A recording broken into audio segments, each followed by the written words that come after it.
తిరిగి BCN news కి స్వాగతం. విశాఖ పోలీసులు వినూత్న ఆలోచనను ఆచరణలో పెట్టారు. రోడ్డు ప్రమాదాలను నివారించడం, ట్రాఫిక్ నియంత్రణ కోసం ట్రాఫిక్ సోల్జర్స్ అనే వినూత్న కార్యక్రమాన్ని city police commissioner Shankhabrata Bagchi ప్రారంభించారు. ట్రాఫిక్ జంక్షన్లలో, పాఠశాల జంక్షన్లలో, మార్కెట్లు, ఆసుపత్రుల ప్రదేశాల్లో రద్దీ సమయంలో ట్రాఫిక్ నియంత్రించడంలో వీరి పాత్ర కీలకమని సిపి తెలిపారు. ప్రధాన కూడళ్లలో పాదచారులు, వృద్ధులు, మహిళలు, చిన్నారులు సురక్షితంగా రోడ్లను దాటడం, వాహనదారులకు హెల్మెట్లు, సీట్ బెల్ట్స్ ఉపయోగించేలా అవగాహన కల్పించడంలో ప్రముఖ పాత్రను పోషిస్తారని తెలియజేశారు. గాజువాక మోడల్ ఫాలో చేస్తూ మన జిల్లాలో మిగిలిన సర్కల్స్లో కూడా ట్రాఫిక్ సోల్జర్స్ ఏర్పాటు చేయడం జరుగుతున్నది. మన అందరికీ తెలుసు, మన విశాఖపట్నం నగరంలో ప్రతిరోజు బండి సంఖ్య, జనాభా పెరుగుతుంది. రోడ్ మాత్రం పెరగడం లేదు, సంఖ్య పెరగడం లేదు, వెడల్పు పెరగడం లేదు. ఈ పరిస్థితిలో ట్రాఫిక్ కంట్రోల్ చేయడం, రెగ్యులేట్ చేయడం, ట్రాఫిక్ జామ్ తగ్గించడం, కంజెషన్ జరగనీయకుండా చూడడం, మన నగరంలో ట్రాఫిక్ వెలాసిటీ పెంచడం, తక్కువ మ్యాన్ పవర్తో విశాఖపట్నం సిటీ ట్రాఫిక్ పోలీస్ సాధంత వరకు చేస్తున్నారు. కానీ ఇంకా మనకు పబ్లిక్ నుండి హెల్ప్ కావాలి. ఎందుకంటే ట్రాఫిక్ రెగ్యులేషన్ ప్రతి జంక్షన్లో చేయాలి. ఎక్కడ వెహికులర్ మూవ్మెంట్ ఉంది అక్కడ చేయాలి. మా దగ్గర ఫోర్స్ సరిపోవట్లేదు. సో మన నగరంలో మొట్టమొదటి traffic soldier unit Gajuwaka traffic CI Hussain గారి ఆధ్వర్యంలో మొదలైంది. పోయిన సంవత్సరం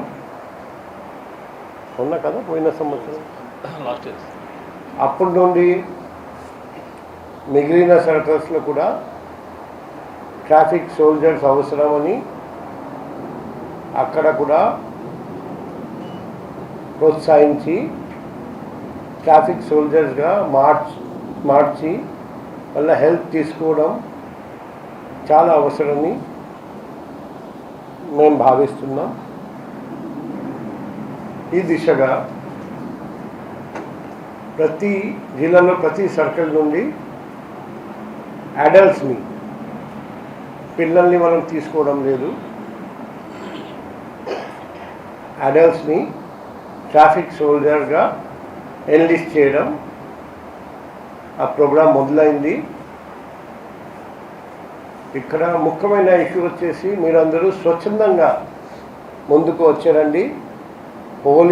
ట్రాఫిక్ పోలీస్తో చేతులు కలిపి మన నగరంలో బెటర్ ట్రాఫిక్ రెగ్యులేషన్ కొరకు, ట్రాఫిక్ కంజెషన్ తగ్గించడానికి, రోడ్ ట్రాఫిక్ ప్రమాదాలు తగ్గించడానికి మీరందరూ ముందుకు వచ్చారండి. అందుకే ముందుగా మీ అందరికీ విశాఖపట్నం సిటీ పోలీస్ తరఫున హృదయపూర్వక అభినందనలు తెలియజేస్తున్నాను.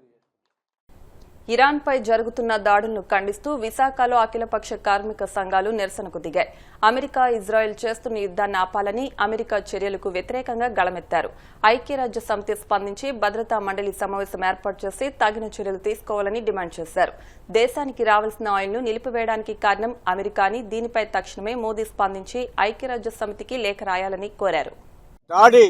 ఇది ప్రపంచ పోలీసుగా అమెరికా వ్యవహరిస్తూ ఉంది. దీన్ని ఏఐటిసి, సిఐటియు, జాతీయ కార్మిక సంఘాలన్నీ ఖండిస్తూ ఈ దాడిని, ఈ యుద్ధాన్ని వెంటనే నిలువరించడానికి కోసం మోడీ ఐక్యరాజ్య సమితి సెక్యూరిటీ కౌన్సిల్ కి నోటీస్ ఇవ్వాలి. ఐక్యరాజ్య సమితి వెంటనే భద్రతా మండలిని సమావేశపరచాలి. ఆ యుద్ధ నివారణకు అవసరమైనటువంటి చర్యలు తీసుకోవాలి. అమెరికా చేసినటువంటి, ఇరాన్ మీద చేసినటువంటి దాడి, ఖొమైనీని చేసినటువంటి హత్యని ఖండిస్తూ అమెరికాకి తగిన పెనాల్టీ విధించాల్సినటువంటి బాధ్యత ఐక్యరాజ్య సమితి మీద ఉంది. దానికి మనం చేయాల్సింది మోడీ నోటీస్ ఇవ్వాలి, అలాగే ఒక ప్రకటన చేయాలి. ఇవాళ భారతదేశానికి రావాల్సినటువంటి ఆయిల్ కానీ, క్రూడ్ ఆయిల్ కానీ, లేదంటే గ్యాస్ కానీ, ఇవన్నీ నిలిపివేయటానికి కారణం అమెరికా. దీని మీద కనీసం స్పందించకుండా మోడీ నంగనాచి కబుర్లు చెబుతూ కాలయాపన చేస్తా ఉన్నారు.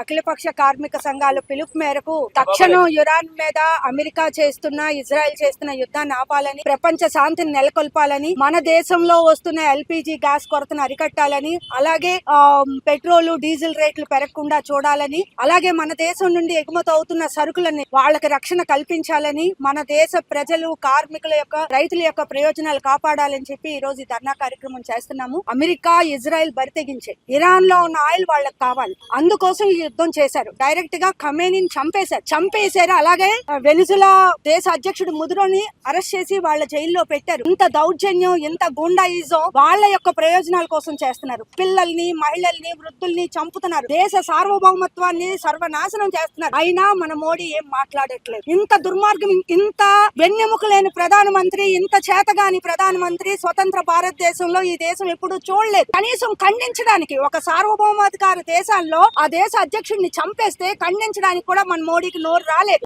అమెరికా అనుమతిస్తేనే రష్యా నుండి ఆయిల్ కొంటారట. అంటే ఇంకా ఎంత హీనమైన స్థితిలో ఉన్నాము. అదేదో మళ్ళీ వాళ్ళంతా సోషల్ మీడియాలో ఏదో గొప్ప విషయాల కింద చెప్తున్నారు. చాలా దుర్మార్గం. దేశ ప్రయోజనాలని మోడీ తాకట్టు పెడుతున్నారు. మొత్తం మన కార్మికులు, రైతుల ప్రయోజనాలను తాకట్టు పెడుతున్నారు. అసలు ఇంత వానపాము లాంటి ప్రధానమంత్రిని మనం చూడం. తక్షణం దేశ ప్రయోజనాల కోసం మోడీ నిలబడాలని, ఈ అమెరికా సామ్రాజ్యవాదం, ఈ గుండాయిజాన్ని తక్షణం దేశ ప్రజలు, ప్రపంచ ప్రజలందరూ నిరసించి దీన్ని ఆపేందుకు కృషి చేయాలని చెప్పి అఖిలపక్ష కార్మిక సంఘాలుగా మేము ప్రజలకు విజ్ఞప్తి. విజయనగరం జిల్లా రాంభద్రపురం చినాలయం సమీపంలో ఆర్టీసీ బస్ లారీ ఢీకొన్నాయి. బొబ్బిలి నుంచి సాలూరు వెళ్తున్న బస్ను ఎదురుగా వస్తున్న లారీ ఢీకొట్టడంతో పలువురు ప్రయాణికులు గాయపడ్డారు. స్థానికులు వెంటనే స్పందించి క్షతగాతులను బాడంగి ప్రభుత్వ ఆసుపత్రికి తరలించారు. ఎమ్మెల్యే రంగారావు, బుడా చైర్మన్, మాజీ ఎమ్మెల్యే తెంటు లక్ష్మీనాయుడు ఆసుపత్రికి వెళ్లి క్షతగాతులను పరామర్శించారు. గాయపడిన వారికి ధైర్యం చెప్పి వారికి మెరుగైన చికిత్స అందించాలని వైద్యులకు సూచించారు. ఖమ్మం జిల్లా వెలుగుమట్ల బాధితులకు న్యాయం చేయాలని కోరుతూ తెలంగాణ జాగృతి అధ్యక్షురాలు కవిత నిరవధిక దీక్షకు దిగిన విషయం తెలిసిందే. ప్రభుత్వం నుంచి వెలుగుమట్ల బాధితులకు హామీ వచ్చిన నేపథ్యంలో ఆమె తన దీక్షను సోమాజిగూడ ప్రెస్ క్లబ్లో విరమించారు. కవితతో పాటు ధర్మ సమాజ్ పార్టీ అధినేత విశారదాన్ మహారాజ్ కూడా దీక్షను విరమించారు. జాతీయ బీసీ కమిషన్ మాజీ చైర్మన్ జస్టిస్ ఈశ్వరయ్య వారికి నిమ్మరసం ఇచ్చి దీక్షను విరమింపజేశారు. ఆ తర్వాత అక్కడ ఎవరు సరైన వాళ్ళు లేనేలేరు. అసలు ఆ భూమి మీద హక్కు ఉన్నటువంటి ప్రజలే లేరు. ఇక్కడ ఉన్న వాళ్ళంతా కూడా ఏదో కబ్జాదారులు అన్నట్టుగా బాధితులను అవహేళన చేసినటువంటి మంత్రులందరి సంగతి కూడా గత 15 రోజుల్లో మనకు చూస్తూ వచ్చింది. ఇక అన్ని రాజకీయ పార్టీలు పోయినాయి వచ్చినాయి టూరిస్ట్ లెక్క, కానీ పెద్ద ఎత్తున పోరాటాలు చేసినట్టుగా కనబడలేదు. సరే, వారి వారి స్థాయిలో వారి వారి శైలిలో ఒక్కొక్క పార్టీ ఒక్కొక్క స్టాండ్ తీసుకున్నది. కానీ మరి ఈ ప్రభుత్వాన్ని ఇట్లా కర్కశంగా అన్ని అర్హతలు ఉన్నటువంటి పేదవాళ్లు ఒక చిన్న గూడు కట్టుకొని ఉంటే ఎటువంటి అడ్డంకి లేకుండా వాళ్ళని కూలగొట్టచ్చనే ధైర్యం ఈ ప్రభుత్వానికి మనం ఇద్దామా, లేకపోతే దానికి అడ్డుకట్ట వేద్దాం అనేటటువంటి ప్రశ్న వచ్చినప్పుడు ఇది ఒక్క వెలుగుమట్ల విషయం కాదు. పేదల పట్ల ఈ ప్రభుత్వం వ్యవహరిస్తున్నటువంటి తీరు, పేదల పట్ల ఈ ప్రభుత్వానికి ఉన్నటువంటి ఒక వైఖరి, అభిప్రాయాన్ని తెలియజేసేటటువంటి అతిపెద్ద సంఘటన. దీన్ని వదిలేద్దామా, లేదు ప్రభుత్వానికి గుణపాఠం చెప్దామా అని ఆలోచిస్తున్నటువంటి తరుణంలో ధర్మ సమాజ్ పార్టీ విశారదన్ గారు, నేను, మరి ప్రతి ఒక్క పార్టీ పోయి వచ్చినట్టుగా ఇట్లా పోయి అట్లా రావచ్చు, పేపర్లో ఫోటో వేసుకోవచ్చు, కానీ పరిష్కారం కావాలంటే మాత్రం ఒక కార్యాచరణ రూపొందించుకోవాలని చెప్పి నిర్ణయం తీసుకొని మొన్న 9వ తారీఖు నాడు ఖమ్మం వెళ్లడం జరిగింది. అక్కడ బాధితులను, వాళ్ళ పరిస్థితులను చూస్తే నిజంగా ఇండియాలో ఉన్నామా, ఆఫ్ఘనిస్తాన్ లో ఉన్నామా అనేటటువంటి అనుమానం వచ్చే విధంగా అంత నిర్లక్ష్యం, పేదలంటే అంత లెక్కలేని తనంతో ఏముందిలే వీళ్ళని కొట్టవతలు పడేస్తే ఎవడు అడుగుతాడులే అనేటటువంటి ఒక వ్యవహారంతో ఆ ఖమ్మం జిల్లాలో ఉన్నటువంటి ఉప ముఖ్యమంత్రి గారు, ఇంకా 2 మంత్రులు అందరూ కూడా కూడబలుక్కొని ఆ పేదలను ఆ భూమిలోంచి ఖాళీ చేయించి ఆ భూమి పెద్దలకు అప్పచెప్పాలని నిర్ణయించుకున్నారన్న విషయం, ఆ కుట్ర సంపూర్ణంగా మాకు అవగతం.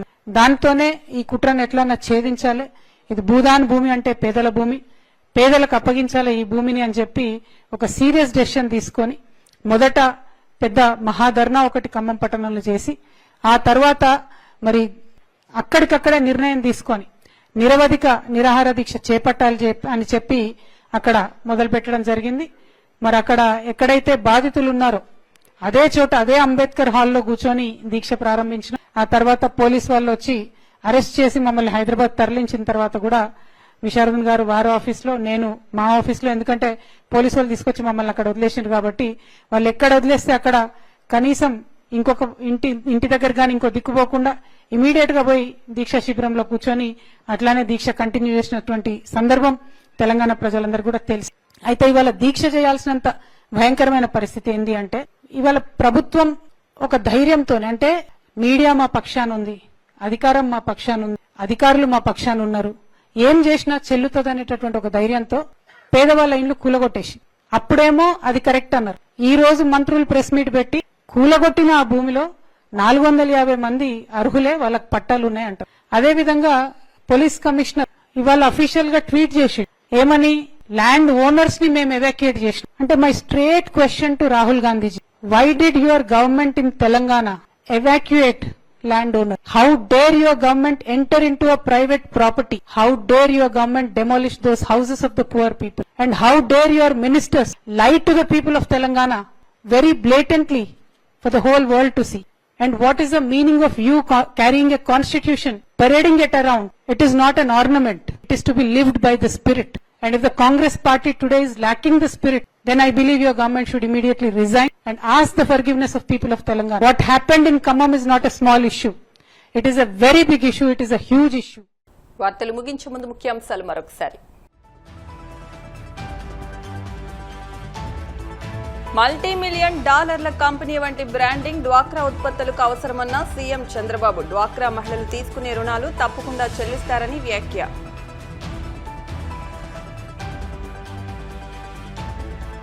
కాకినాడ జిల్లాలో ఎల్పీజీ వినియోగదారులు ఎవరూ ఆందోళన చెందాల్సిన పనిలేదన్న జేసీ అపూర్వ భారత్. అవసరాలకు తగిన విధంగా ఎల్పీజీ నిల్వలు ఉండేలా చర్యలు తీసుకుంటున్నట్లు వెల్లడి. తిరుమల తరహాలో వాడపల్లి వెంకటేశ్వర స్వామి ఆలయాన్ని అభివృద్ధి చేసేందుకు ప్రభుత్వం చర్యలు చేపడుతోంది. కొత్తపేట ఎమ్మెల్యే బండారు సత్యానందరావు స్పష్టీకరణ.